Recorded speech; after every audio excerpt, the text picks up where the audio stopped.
This is my new favorite keyboard, the Drop Custom 80.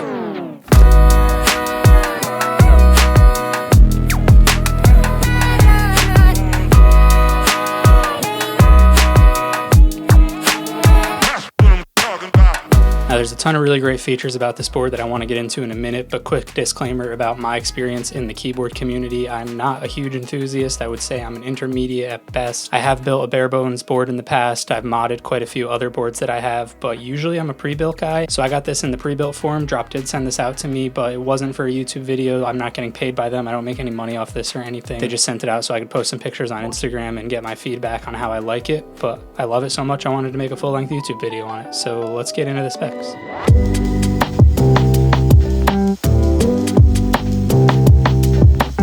First things first, as I said, I do have the pre-built version and I went with the Gateron yellow switches. They do offer Gateron brown tactical switches as well, and it does have 5-pin support in case you do want to pick up the bare bones and throw some 5-pin switches in there. The whole gimmick of this board, I don't even want to call it a gimmick, it is pretty cool. It has this removable top plate that connects via magnets, so you can take the top plate off, change it out to whichever color you'd like, and snap it right back on with a new color. But although that's kind of the main selling point, I don't want to talk about that too much because A, it's pretty self-explanatory, and B, that's not why I love this board so much. Why I love this board so much is I've never been one to justify putting $500-$600 into a keyboard, but this is the first board that I've ever unboxed, plugged in, and felt like I have a premium keyboard. It's the same price range of all the other boards that I bought in the past, but it outshines them tenfold in quality and customization. So let's get into why that is. So it is an 88 key layout. Normally with a 10 keyless keyboard or 85%, you would get 87 keys, but they offer an F13 key on this one. Doesn't mean much to me. I don't usually set up any special macros. If you do, it does have VIA support. I know a lot of people tend to want that in a keyboard nowadays. If you buy the pre-built version, you're going to get these side printed ABS keycaps. It looks really nice in conjunction with the south-facing RGB that the board offers. And as far as RGB goes, I believe that is the only RGB on this board, just on the keycaps. It is per key addressable, so you can set it up however you want. It does come with a slip of paper to guide you along on the process of setting up the RGB. I'm the type of guy that usually just shuts it off, but to be honest with you, it shines through these keycaps so well. I've been having it on the past few days and it does look pretty cool on the black on black keycaps. They are ABS, so they're not going to stand the test of time that PBT keycaps would, so I would imagine that over time, especially on the blank tops, you're going to start to see some shine. Hot swappable switches, of course. It does have 5-pin support, as I mentioned earlier on in the video, and it does have screw-in stabilizers as well, which is really nice. The last board I owned that didn't have screw-in stabs, it was kind of annoying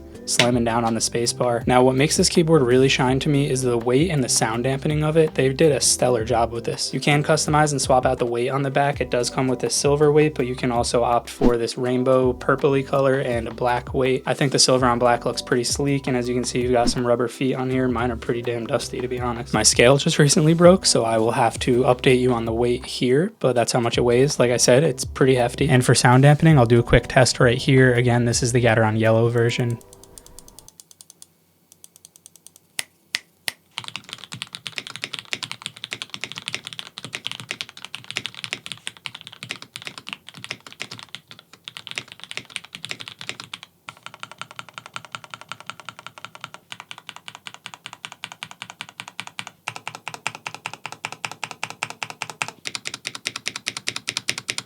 So clearly really solid sound dampening for a pre-built board, sub $200. They've put a lot of effort into the different pieces of foam that they've put underneath there, so we'll talk about that for a second. And side note, the keyboard is super easy to take apart if you ever do want to get in there and adjust any of the different pieces of foam, maybe do a tape mod. It only has 4 screws on the top, 4 screws on the bottom, really easy to get to, not in the way of any switches or anything. And rather than using a PCB and a daughter board, it does use a PCBA. So from what I understand, the difference is a PCB is just a circuit. It still needs something. It still needs brains to drive that circuit, which is where the daughter board comes in. With a PCBA, it's all in one. So when you're in here fumbling around, doing any mods that you might want to do, taking it apart to put a new weight in, there won't be any wires running to a daughter board like with some other keyboards. So back to the sound dampening, something that I noticed right away while unscrewing this that I don't really notice that much when typing on it, probably because I'm still fairly a beginner at this keyboard hobby, is the gasket mounting on it. It has really solid gasket mounting. It's pretty firm, has a nice amount of flex, but not too much. How they tackled this is they used these gasket pegs rather than an O-ring, which you'll see a lot of companies use, so it makes it a little bit easier to take apart, and you can switch the gaskets out if you'd like. Those are directly attached to the polycarbonate plate. There's also a piece of foam between that and the PCB as well, so that helps with a lot of sound dampening right there. You can see here what I was talking about, the difference between a PCB and a PCBA. This is all one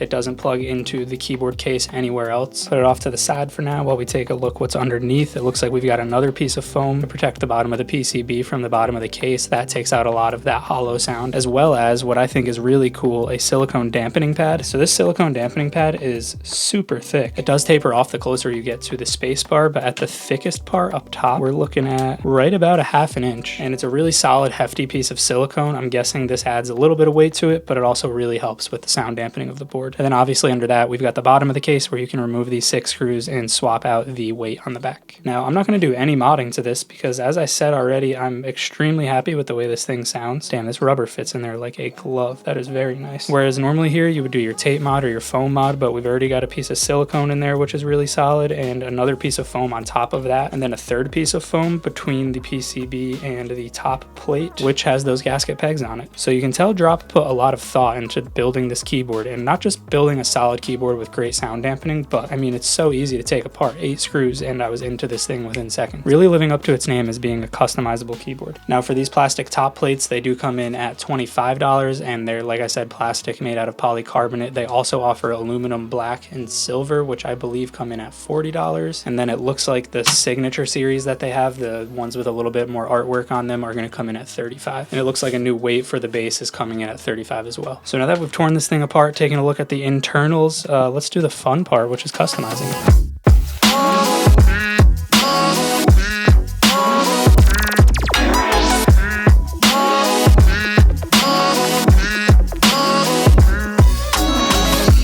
Alright, so the keycaps on here, the Ski Data keycaps by Drop. I was going to put the orange top plate on here to match the Fanatic Lamzu Thorn Orange Edition that I got, but to be honest, I think it looks a lot cleaner in black. But final thoughts, I've been able to put this thing to the test now for about a week or so, doing some work, doing some gaming, and I do have some downsides. I know it seemed like I was kind of gloating over this keyboard in the first half of the video. First is the size. I do find trouble gaming with this thing since I haven't really used a keyboard this big on my gaming desk before, and it does take up quite a bit of room being an 88 key layout. Drop did say they're working on a 65% first, and then later in the future they'll be working on a full-size version as well. I'm excited for that because I'm definitely going to be picking up the 65%. I don't really like gaming with this just because I game in a really small area over there, and it does take up a lot of space. I haven't had any issues with it as far as typing or anything goes. It seems pretty quick. I haven't had any like noticeable latency issues or anything along those lines. I have seen people online complaining that they have to download the Drop keyboard customizer and then link that to VIA if they want to use VIA. As I mentioned earlier in the video, I'm really unknowledgeable about stuff like that because I usually just use the keyboard as is straight out of the box. I don't customize any of my keys through any software, but that is something to be aware of if you just want to grab this keyboard, plug it in, and then use VIA to control the different key maps. I don't really think that's that big of a deal, to be completely honest to you, just to have to download a quick piece of software to link to VIA real quick. But again, I'm just trying to be transparent here, and I did see a couple people online complain that that's an extra step that they wish they didn't have to do. Other than those few minor things, I really don't see any issues with this keyboard. It's $150, so it's a little bit more expensive than some of the really cheap keyboards you can get out there, but it sounds way better than any of the other keyboards I've got around this price range before, and you have that added layer of customization on top of it. Bad Seed Tech did a video about this board. I'll link it down below so you can check it out if you want. He's a lot more knowledgeable on these kind of things than I am, and he described it as a solid board that he would recommend to somebody looking to just get into the hobby or a friend looking to get into custom keyboards, and I totally agree. Again, I don't have a huge amount of knowledge on the custom keyboard enthusiast side of things, but as somebody who has picked up quite a bit of keyboards, this takes the cake so far out of my experience. But I'll drop that video below. You can go check it out, see what he has to say about it, because again, he's a lot more experienced than I am with these kind of things. But that'll wrap it up for today's video. Hope you guys enjoyed it. That is the Drop Custom 80. I'll be having some mouse content coming soon. I think I've been going deep down into the mouse and mousepad rabbit hole recently, and I've been picking up quite a few things here and there, so I'm excited to share that. Otherwise, I'll see you guys in the next one, and hope you have happy holidays. Peace.